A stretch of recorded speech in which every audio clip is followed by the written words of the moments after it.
ক্যানিং থেকে অটো করে বেরিয়ে পড়েছি আমাদের গন্তব্যস্থলে। কিন্তু ফার্স্টে যেটা করতে হবে সেটা হলো একটা বাথরুম বা ওয়াশরুম খুঁজতে হবে।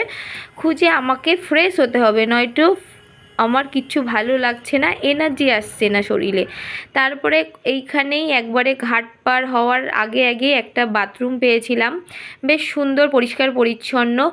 20 টাকা করে, স্নান করলে 20 টাকা করে মাথা পিছু নিচ্ছে। তো এখানে পুরো পরিষ্কার পরিচ্ছন্নভাবে স্নান করে ফ্রেশ হয়ে নিয়েছি, দিয়ে এখন যাচ্ছি আমরা যেই ট্রাভেল এজেন্টের সাথে এসেছি সেইখানে যাব। তো চলো যাওয়া যাক। আর এখানে এসেও সেই বাবু দুষ্টুমি করা শুরু করে দিয়েছে। আমার ছেলে দুষ্টুমি না করলে তো ঘোরাটাও কমপ্লিট হবে না, আর ওর মনটাও ভরবে না, তাই না? তো তারপরে চলো যাচ্ছি আগিয়ে, বেশ ভিতরে আরেকটু না, অনেকটাই আগিয়ে যেতে হবে। আর এখানে অনেক লোক, অনেক সারি সারি লোক রয়েছে, যার যার সাথে যার যার যে ট্রাভেল এজেন্টের সাথে এসেছে সেরকমভাবে। আর এই দেখো এবার চলে এসেছি নদীর এই দিকটায়। আর দেখো সব লঞ্চগুলো ঘাটে বাঁধা রয়েছে। আর আমি এই কুর্তিটা যেটা দেখছো, এই কুর্তিটা কিন্তু মিশো থেকে কিনেছি। কেমন লাগছে কুর্তিটা পরে অবশ্যই কমেন্ট করে জানিও। আর প্রচণ্ড রোদ, তাকানো যাচ্ছে না, মানে আজকে রোদও উঠেছে, একবারে গম গম করছে রোদ। তো আমাদের নৌকোটা বা লঞ্চটা অনেকটাই দূরে বাঁধা, খোঁজ করছে। মানে আমি যে ভাগ্নের সাথে এসেছি সে ভাগ্নে বারবার ফোন করে করে জিজ্ঞাসা করছে কোথায় আছে, কিন্তু বেশ খানিকটা দূরে। তাহলে চলো হাঁটতে থাকি আর আশেপাশে মনোরম দৃশ্যটা ফিল করতে থাকি।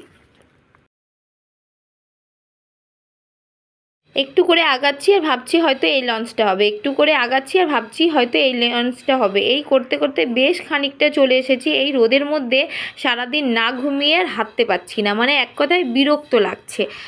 তো যাই হোক, এখানে এসেও আমি একটু শ্যাম্পু করে নিয়েছি, কারণ চুলটা পুরো একবারে ধুলো বালিতে ডাস্ট, মানে রাফ হয়ে গেছিলো। যাই হোক, তো মনে হচ্ছে চলে এসেছি।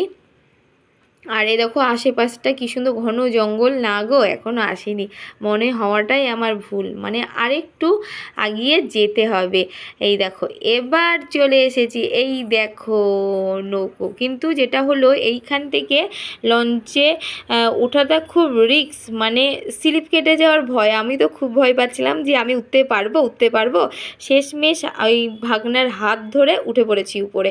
আর এই দেখো সামনেখানেই ওরা এসে দখল করে নিয়েছে, মানে সামনে থেকে ভিউটা দেখতে সুন্দর লাগবে। আর এই দেখো বাবু, আর এখানে সুন্দর করে চেয়ারগুলো পাতা রয়েছে।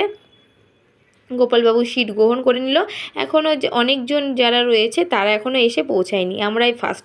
তো আমি এসে ফার্স্টে একটু বসে নিলাম আর একটু আশেপাশের ভিডিওটাও করে নিলাম। পাশে যে লঞ্চটা রয়েছে ওটা খুবই সুন্দর। তারপরে নিচে চলে গেলাম। নিচের বেডগুলো, এখানে 6টার মতো বেড ছিল, আর বেডগুলো বেশ পরিষ্কার পরিচ্ছন্নই ছিল। বেশ, আমরা এক সাইডে আমাদের ব্যাগগুলো রেখে দিলাম আর জিজ্ঞাসা করে নিলাম, আমি তো ফার্স্ট টাইম আসছিলাম, তো জিজ্ঞাসা করে নিলাম এখানে কোথায় বাথরুম টাথরুম রয়েছে। তো বললো সামনের দিকে বাথরুমটা। তারপরে এই দেখো অনেক লঞ্চ, অনেক মানে একে একে অনেক লঞ্চ আসছে আর আস্তে আস্তে ছেড়ে দিয়েছে। তো আমাদের লঞ্চটাও প্রায় ছেড়ে দিয়েছে।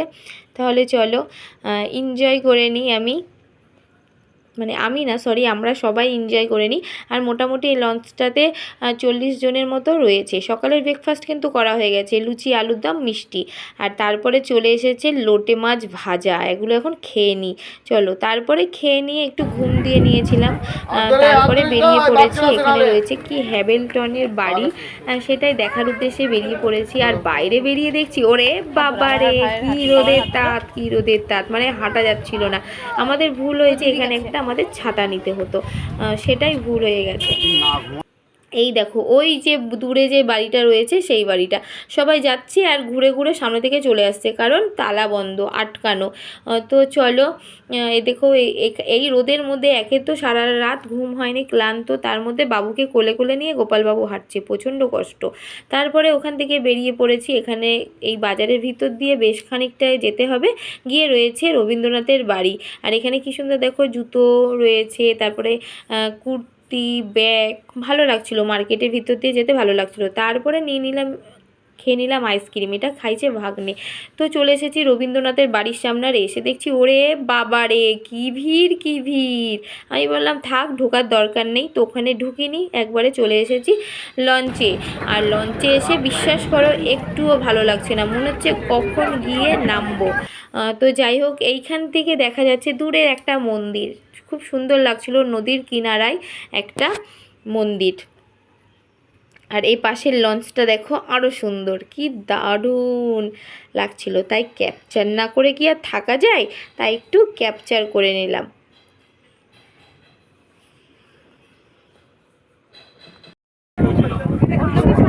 ছবি তুলতে হবে না, বাস্তবে ভিডিও করো। ভিডিও করবো না, ছবি তুলবো কেন, এখানে হাওয়ায় আমার বলে উড়ে যাচ্ছে, ভিডিও করবো না। তারপরে বেজে গেছে দুপুর 2টো, এবার করব লাঞ্চ। তো সঙ্গে ছিল ভাতের সাথে আলু ভাজা, লেবু, লঙ্কা, পেঁয়াজ, আর ছিল মুসুরির ডাল, সঙ্গে ছিল আলু পটল চিংড়ি, ছিল ভেটকি মাছ, আর ছিল চিংড়ি মাছের মালাইকারি, আর ছিল পাঁপড় চাটনি। তো দারুণ একটা লাঞ্চ করলাম, করার পরে সুন্দর ভিউ দেখতে দেখতে নেমে পড়েছি আমরা। এবার যাব কটেজে। তো এখানে এসেছি, আর সুন্দর বড় রুমটা ছিল বেশ, কিন্তু প্রচণ্ডই গরম, প্রচণ্ড মানে প্রচণ্ডই গরম, নতুন ঘরগুলো তৈরি করেছে এত গরম। তারপরে স্নান করে ফ্রেশ হয়ে নিয়েছি, আর এখানে একটা নাইটি পরে নিয়েছি হালকা পাতলা পুতলা, যাতে ফুরফুরে হাওয়া ঢুকে। আর এখানে একটু ব্যাগটা গুছিয়ে নিচ্ছি। আর এই দিকে দেখো বাবু পুরো ঘুমিয়ে গেছে, তো ওকে ঘুম পাড়িয়ে দিয়েছি, এবার ভাবছি একটু আমিও ঘুমাবো। তো ঘুম থেকে উঠে পড়েছি, আর সন্ধ্যের টিফিন চলে এসেছে, চা আর চাউমিন। তো গোপালবাবু চা খেয়ে বললো একদমই ভালো না চা। তারপরে রেডি সেডি হয়ে নিয়েছি, সামনে বলে একটা মার্কেট আছে, ওই মার্কেটটায় ঘুরতে যাব, আর তোমাদেরকেও সঙ্গে নিয়ে যাব। তাহলে চলো যাওয়া যাক। রুম থেকে বেরিয়ে পড়েছি, কিন্তু তোমাদের সাথে একটা সুন্দর জিনিস শেয়ার করব, সেটা হলো এই হোটেলটার সামনে দেখো কি সুন্দর ছাতা লাগিয়ে চারিপাশে চেয়ার পেতে সবাই কি সুন্দর আড্ডা দিচ্ছে, আর গোটা হোটেলটাতে লাইটিং লাগানো রয়েছে। আর যেটা মজার ব্যাপার হলো, আর চারিপাশটা না ফুল গাছ দিয়ে ঘেরা, আর কি সুন্দর সুন্দর ফুল ফুটে রয়েছে। আর পাশে রয়েছে একটা পুকুরের মতো, কিন্তু পুকুরের জলটা শুকিয়ে গেছে আর নোংরা। তো যাই হোক, নোংরা বলতে শ্যাওলা হয়ে গেছে। তাহলে চলো, গোপালবাবুরা চায়ের দোকানে বসে রয়েছে, ওখানে গিয়ে আবার চা খাবে, কারণ এইখানকার চাটা একদমই ভালো না, মানে ওদের ভালো লাগেনি, আমি তো খাইনি। তো এখানে চা অর্ডার করে দিয়েছে, তাহলে চলো ওরা চা খাক। আর এই দিকে পুরো রাস্তার দুই সাইড ধরে দোকান রয়েছে, তো চলো চা খাওয়ার পরে যাব। তো সবার চা খাওয়া হয়ে গেছে, আর বেরিয়ে পড়েছি রাস্তাটা ঘুরতে। অনেকটা না দীঘার মতো, মানে দীঘা যেরকম দুপাশ ধরে রয়েছে দোকান, সেরকম। এই দেখো বাঘ দেখেছি, অরিজিনাল বাঘ তো এখনও দেখতে পাইনি, তবে ডুপ্লিকেট বাঘ এখানে দেখে নিলাম। আর যে জিনিসটা দেখলাম, এখানে প্রচণ্ড জিনিসের দাম, মানে কোনো কিছু ওই 50-60-এর মধ্যে নেই, সব কিছু 50-60-এর ওপরে রয়েছে। আর ব্যাগগুলোর তো এক একটা দোকানে এক এক রকম দাম বলছে। তো যাই হোক, আমার ভাগ্নেরা ফার্স্ট টাইম এসেছিলো, তখন বলে এখানে কোনো রকম দোকান ছিল না, এখন অনেক দোকান হয়ে গেছে। এবার চলে এসেছি নদীর পাড়ে, আর এখানে কি সুন্দর ফুরফুরে হাওয়া দিচ্ছে, পুরো মনটাই ভরে গেল। এত গরমের মধ্যে যদি একটু ফুরফুরে হাওয়া পাওয়া যায়, তাহলে তো মনটা ভালো হবেই, তাই না? আর বাবু এখানে টাটা করছিল, আর এখানে দেখো নানা রকমের জিনিস রাখা রয়েছে। তবে আমি এখান থেকে বেশি কিছু কিনবো না, ইচ্ছা রয়েছে কিছুই কিনবো না, কিনলে হয়তো একটা ব্যাগ কিনবো। আর বাবু তো জানোই, ওকে নিয়ে আসা মানে তো ও বায়না করবেই এটা ওটা সেটা। তবে আজকে আর কিছু কেনাকাটা করব না, করব কালকের দিন কেনাকাটা করব, নয়তো পরশুদিন যাওয়ার আগে একটু কেনাকাটা করে নেব। তো চলো, দোকানগুলো তোমাদের সাথে একটু শেয়ার করে নিলাম। এবার তোমাদের সাথে শেয়ার করব হোটেলের ঠিক সামনেটা থেকে রিভিউটা। তাহলে চলো হোটেলের সামনেটা থেকে ঢুকছি, কেমন তোমাদের সাথে শেয়ার করি। তবে আমাদের রুমগুলো তো বেশ ভালোই বড় বড়, তবে রুমে একটা প্রবলেম হয়ে গেছিলো, সেটাই তোমাদের সাথে এখন বলবো। রুমে যে প্রবলেমটা হয়েছিল সেটা হলো, আমরা মানে যখন ফার্স্টে ঢুকলাম তখন এসে 2-1টা কেন্ন দেখেছিলাম, কিন্তু যত রাত হচ্ছে গোটা ঘরে কেন্নতে ছড়িয়ে যাচ্ছে। এমনকি বিছানার উপরে শুয়েছিলাম, আমার পিঠের তলে 2-3টে কেন্ন ছিল। এই দেখে তো আমাদের মাথায় হাত, যে রাতে কি করে ঘুমাবো, কানে না ঢুকে যায়, বাচ্চা নিয়ে রয়েছি, হাজারো প্রবলেম, ভাবনা চিন্তা মাথায় চলে এলো। এই ভাবনা চিন্তা করতে করতে রাতের ডিনারও চলে এসেছে। রাতের ডিনারে রয়েছিল সব কিছু দিয়ে একটা সবজি, চিংড়ি মাছ দিয়ে, আর রয়েছিল মাটন কষা। কষা বলবো না, আলু দিয়ে ঝোল আর কি। সবার শেষে খেতে বসেছি, তেমনভাবে মাটন কিছু পাইনি। আর মাটনটা না আরেকটু সিদ্ধ হতো, বড্ড মানে শক্ত ছিল, মানে চিবিয়ে খাওয়া যাচ্ছিল না। এখানে বাবুর জন্য ভাত নিয়ে নিয়েছি, বাবুকে খাওয়াচ্ছি, বাবু তো খেতে চাইছে না।